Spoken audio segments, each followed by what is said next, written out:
¿Quieres formar parte de algo diferente? ¿O quieres que tu voz sea escuchada?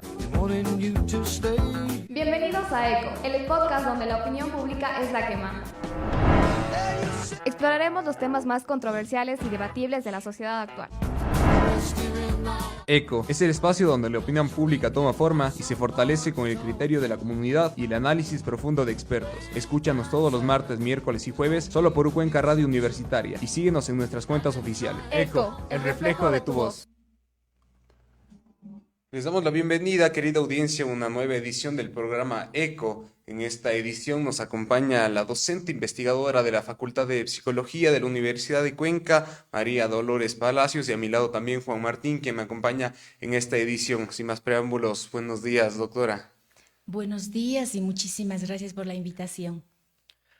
Buenos días, doctora. Un gusto de tenerla aquí con nosotros para debatir y conversar también acerca de esta problemática social que lamentablemente está involucrada en nuestro contexto como país y como sociedad latinoamericana, como lo es el maltrato infantil. Así es, antes de iniciar, vamos a pasar un breve reportaje para dar contexto a usted y a nuestra audiencia sobre lo que va a tratar el programa de hoy. Por favor, muchísimas gracias, producción. Según la Organización Mundial de la Salud, OMS, maltrato infantil es cualquier acción de abuso o desatención de la que son objetos los niños y adolescentes menores de 18 años. Y la broma fue que uno de ellos se fue al baño, se quedó bien a gusto, me cogieron entre todos y allí pues me humillaron de la forma más salvaje que os podéis imaginar. Hay distintos tipos de maltrato infantil. A continuación te presentamos algunos. 1. Maltrato físico. Es toda acción a través del uso de la fuerza física. Esta puede causar dolor, malestar, lesiones, daños a la salud o desarrollo del niño, niña o adolescente.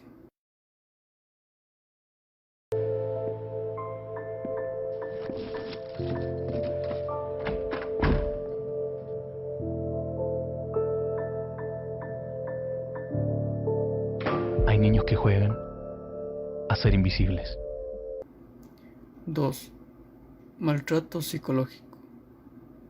Es toda acción u omisión destinada a degradar, discriminar o controlar las acciones, comportamientos, creencias y decisiones de los niños, niñas y adolescentes. Ve nada más la diferencia. ¿Por qué no puedes ser más como tu hermana? Ella saca puros dieces. ¿No te da pena que ella sea mejor que tú? 3. Negligencia.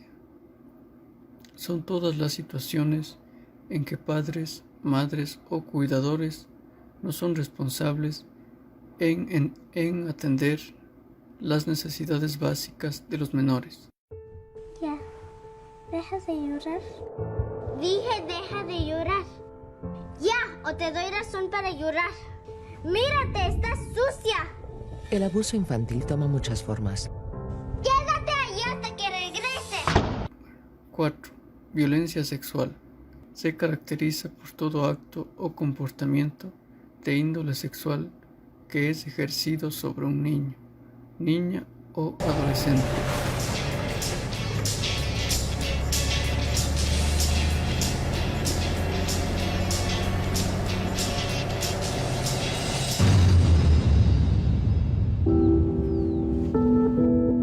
Según datos de la UNICEF, en nuestro país, 1 de cada 2 niños y niñas menores de 5 años es maltratado de manera física o psicológica.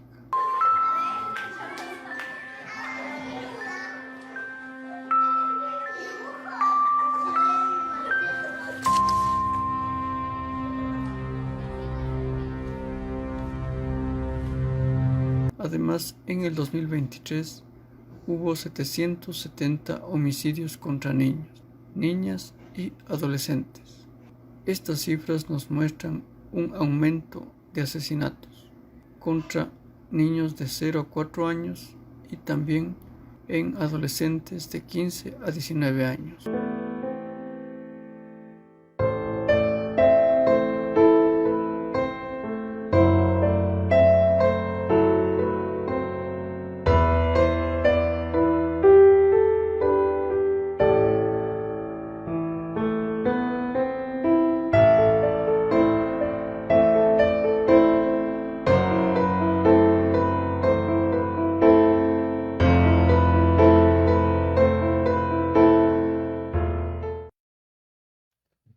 Eso ha sido todo por el reportaje. Muchísimas gracias. Y bueno, empezar, ¿no, doctora? Consultándole para usted, obviamente, sabiendo ya todos los tipos de maltrato que nos ha mostrado el reportaje pasado, em, sabiendo que se festeja justamente el día 15 de mayo, el Día de la Familia, Día Internacional de la Familia. ¿Usted cómo nos podría dar una visión un poco generalizada del maltrato justamente infantil? Bien, me parece que el video es sumamente importante, es introductorio para hablar del tema. La familia es reconocida como esta unidad básica que favorece el cuidado, la protección, el desarrollo de los hijos. Sin embargo, este entorno cálido, este escenario cercano para el desarrollo de los hijos, muchas veces también es un factor de riesgo. En lugar de ser un lugar de cuidado, un lugar de protección, es un lugar de riesgo, es un lugar de amenaza. Y en vez de ser este hogar, es una casa de terror, donde los hijos salen y no quieren regresar. Entonces, ahí estaríamos hablando de esta violencia intrafamiliar que afecta, vulnera los derechos de los niños. Empiezo enfocándome en la familia porque es el agente socializante primario, en donde debería, a través de las prácticas y de las competencias parentales más favorables, desarrollar en los hijos autonomía, seguridad, autoestima, el tema de poner límites a la violencia, al abuso, al maltrato en las diferentes situaciones. Pero sin embargo, cuando en la familia no se favorece estos comportamientos a través de las competencias parentales, podemos hablar de que estamos favoreciendo en los niños, en las niñas, una vulnerabilidad. Es decir, los hijos, si no son educados favorablemente en estas competencias, son vulnerables y son sensibles a todo tipo de maltrato, desde el maltrato físico, psicológico, sexual, al que pueden ser expuestos en otros espacios sociales como es la escuela, que también es otro agente socializante que también debe proteger a los niños desde un lugar seguro a donde mandamos a los hijos, pero también muchas veces es un escenario de abuso y de maltrato. Y justamente quería tocar ese punto. Es lamentable que los entornos que se supone donde un niño más feliz está o más seguro debe estar, que es el hogar principalmente, y la escuela sean los lugares donde más se frecuenta este tipo de maltratos. Y entonces quisiera preguntarle o consultarle a qué causas o por qué se podría dar esto, al menos en nuestra sociedad. Ya, bueno, primero entendamos de la violencia como relaciones de poder, relaciones de abuso, relaciones de sometimiento, en donde, como se apreciaba en el video, estamos hablando de personas de menos de 18 años, a pesar de que, lógicamente, cuando hablamos de violencia intrafamiliar, mujeres pueden ser víctimas de violencia superando esta edad. Entonces, en este contexto de relaciones de poder, de sometimiento y de abuso, estamos hablando de relaciones verticales, no relaciones simétricas, en donde se valora el buen trato, el respeto y los derechos humanos de los niños y de las niñas y de adolescentes. ¿Por qué se da el maltrato? Es una pregunta muy compleja, muy difícil. Dentro de la etiología podríamos ubicar desde factores personales, familiares, en donde las personas vivieron situaciones de maltrato, de abuso, y estas situaciones de dolor y de maltrato físico, psicológico, de la misma manera que nos deja una huella en el cerebro, un golpe, un portazo en la puerta, una caída, de esa misma manera un dolor y un daño psicológico nos deja una huella en el cerebro. Entonces, por lo tanto, esta persona, al no haber expresado el dolor, al haber externalizado todo lo que le produce el dolor, el daño, el temor, el miedo, la angustia, estas emociones se han ido guardando a lo largo de los años. Entonces esta persona no conoce otra forma de relación, porque son las relaciones familiares más comunes.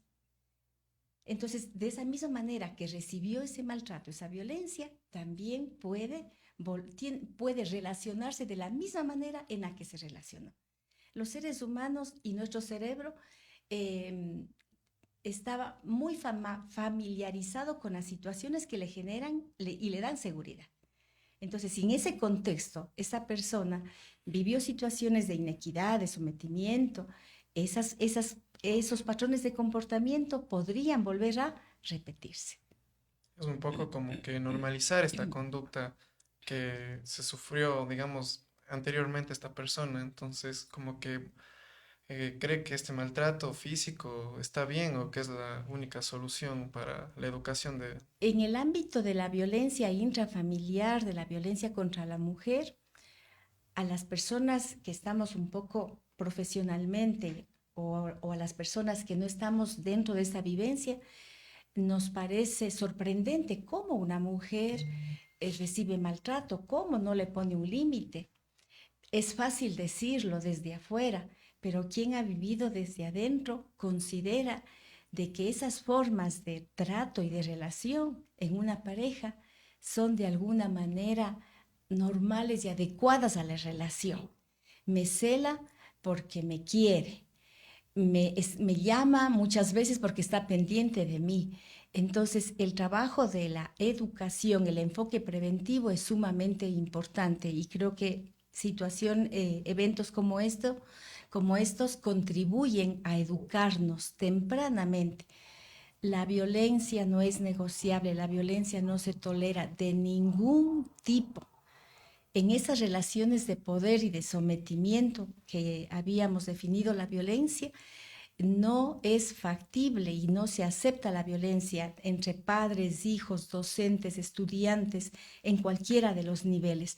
No es permitido, debe priorizarse y valorarse sobre todo el buen trato a las personas. Y tal vez ahí solamente me quiero enfocar en el ámbito de la violencia intrafamiliar, en el ámbito de las prácticas parentales. El hecho de ser padres, formadores y facilitadores del desarrollo de los hijos no nos autorizan que realicemos prácticas de crítica excesiva, de control, de comparación, de amenazas, de manipulación, de retirada de afecto a nuestro hijo, de crítica, de llamarle la atención, de compararle, de minimizar sus pensamientos, sus sentimientos, sus ideas. Todas esas son formas de maltrato psicológico que lo llamamos control psicológico. Entonces, el control psicológico es sumamente perverso porque está aniquilando y alienando la posibilidad de desarrollar sentimientos de autonomía, de sentirse competente, de sentirse aceptado y valorado en un ser humano. Y si le quitamos esas necesidades básicas y fundamentales a un ser humano, le estamos quitando su dignidad. Le estamos quitando todo, le estamos quitando las herramientas y la posibilidad de que algún momento en su vida, cuando en la sociedad tenga que afrontar alguna situación de inequidad, de injusticia, de poder, no tenga las herramientas ni las estrategias de afrontamiento para detener las situaciones de violencia. Entonces, sí es un llamado a las familias, a los padres, a las madres, que en este proceso tan importante de la crianza de los hijos, adecuemos prácticas parentales respetuosas, de buen trato. Podemos corregir a nuestros hijos estableciendo normas y reglas de manera adecuada, pero estas otras prácticas perversas como retirar el afecto, como ya no te quiero, quitarle la palabra, no dirigirle la palabra a un hijo, criticarle, no vales para nada, no sirves, cuando venga tu papá ya le llamo, le aviso, no sirves, etcétera, tanto que trabajo y mira cómo me pagas estas notas. Todas esas expresiones de los padres solamente están expresando abuso de poder. Y también el tema de la negligencia, que es otra forma también común de maltrato y de abuso. Sí, doctora, justamente Y gracias a lo que nos mencionó, que es demasiado común, creo que todos alguna vez hemos escuchado justamente alguna de esas frases que nos dijo. Entonces, quisiera que pasemos a ver la opinión de los estudiantes justamente de aquí. Hemos hecho unas pequeñas encuestas para saber la opinión justamente de nuestros compañeros y para que también tenga una visión de cómo está justamente este tema en cuanto a los jóvenes de nuestra edad. Hola, hoy nos encontramos en la Universidad de Cuenca, en donde vamos a preguntar a los estudiantes si alguna vez han presenciado algún acto de maltrato infantil. Vamos a ver si sí o no. ¿Alguna vez has presenciado algún acto de maltrato infantil? No, nunca lo había presenciado. No he presenciado ninguno. ¿Alguna vez has presenciado algún acto de maltrato infantil? Sí. Más o menos, ¿cómo fue? Bueno, creo que a veces cuando he ido por la calle es muy común ver cómo personas o las madres tratan a sus hijos de una manera brusca. Entonces, bueno, supongo yo que son las madres, entonces es lo que un poco he podido ver en las calles. ¿Alguna vez has presenciado algún acto de maltrato infantil? No. No, por mi parte no. ¿Alguna vez has presenciado algún acto de maltrato infantil? Sí. Comúnmente yo cuando voy manejando o voy en el carro de mis papás, sé ver cuando están los niños vendiendo cosas y así, los papás les maltratan o a veces les quitan el dinero que ellos ganan.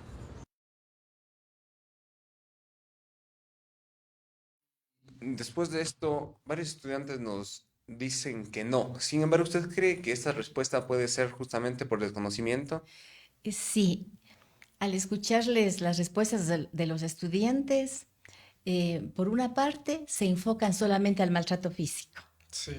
Y por otra parte, los que dicen no muestran que hay un desconocimiento, porque el maltrato, por su clasificación, es sumamente extensa. Podemos hablar ya por su naturaleza, el tema del maltrato físico, psicológico, sexual, como habíamos hablado. El tema por la situación puede ser un maltrato intrafamiliar, un maltrato dentro de la escuela, el bullying. Y también en el ámbito de las situaciones sociales, también estamos hablando de la discriminación, del que puede ser víctima un niño por ser diferente en la escuela, por presentar una dificultad de aprendizaje, por ser lento en las respuestas, por ser migrante, por ser un niño venezolano migrante, por presentar una característica sexual diferente. Entonces, el abanico, lamentablemente, de violencia y de maltrato es sumamente amplio. Y los estudiantes entrevistados solamente se enfocaron en el físico. Entonces, ahí creo que hay mucho que hablar para sensibilizar a las personas de que el maltrato y la violencia que vulnera la dignidad de los niños realmente tiene que ser erradicado. Y creo que el tema de la educación es importante. Y siguiendo más o menos esa línea, digamos, los padres, ¿cómo podrían los profesores identificar que un niño está sufriendo esta etapa dura como es el maltrato infantil? ¿Cómo se podría identificar y después de eso qué se podría hacer con el niño? Ya, muy bien. En cuanto a los indicadores, podemos clasificarlo de tres maneras: signos e indicadores físicos, signos e indicadores comportamentales y conductuales. Respecto a los físicos, estamos hablando todo lo que nosotros podemos observar, el tema de un moretón, una huella, una fractura, un rasguño y algún tipo de golpe que se pueda ver en el niño. A nivel comportamental podemos ver de que hay cambios en el comportamiento del niño. Si antes era expresivo, podemos ver que su comportamiento ha cambiado. El tema de la enuresis es el tema de mojar la cama, este tipo de comportamientos, las pesadillas también en la noche. Entonces, hay una serie de comportamientos que nos pueden llamar la atención. Y a nivel de conducta, en el ámbito de la escuela, como usted decía, que como los profesores, el niño que tenía buenas notas y que ahora bajó su rendimiento, el niño que jugaba, era líder en su grupo, ahora cambió el comportamiento. Si es que se presentara alguna situación de abuso, de maltrato en algún lugar específico, pues se niega a acudir a ese lugar, se niega de ir a la escuela, se niega a ir a una clase de canto porque el profesor ha generado algún tipo de maltrato. Entonces, creo que esto compromete a que los adultos, ya sean profesores, hermanos mayores, padres o madres, tengamos este sentimiento de empatía, de sensibilidad y de todo lo que está realizando el niño. Es la única manera, porque si no nos va a pasar lo mismo que a los chicos que les entrevistaron, que no van a identificar más que un tipo de maltrato. Entonces, cuando nosotros deseemos identificar maltratos, hay que estar muy atentos, bajarnos al nivel de los niños y ser muy observadores de los cambios de comportamiento y de conducta que podamos apreciar en ellos. Y finalmente, sobre cómo intervenir, pues lógicamente escuchando al niño, dándole la oportunidad de que hable, de que se exprese con sus emociones, con palabras, y jamás culpando, jamás satanizando cualquier comportamiento que lo exprese. Doctora, tenemos en la pantalla unas estadísticas que nos ha mostrado el equipo de producción, viendo las denuncias justamente por maltrato infantil y violencia intrafamiliar, sabiendo que son una cantidad bastante elevada, más de 1.400 de hecho, y las que no se hacen justamente hasta por temor. Así es, y justamente creo que coincide con el contexto de la entrevista, ubicar la violencia al interior de la familia. Entonces, en este caso, la violencia intrafamiliar, no solamente la física, sino ese control psicológico, inclusive la negligencia familiar, estoy segura que también se integra dentro de la violencia intrafamiliar, 790 casos. ¿Qué significa? Que padres y madres que deberíamos ser los principales formadores y facilitadores del desarrollo de los hijos, estar atentos de sus necesidades básicas, estamos abandonando. Entonces son niños que no se alimentan, niños que no son atendidos y llevados al médico, niños que comen una vez al día, niños que no cuidan su aseo, su limpieza, niños que no van a la escuela. Todo eso también es una forma de maltrato y hay que hacerlo evidente también. La negligencia, no solamente el golpe, el golpe físico, como habíamos indicado, sino también el tema de la negligencia y este otro tipo de maltrato psicológico.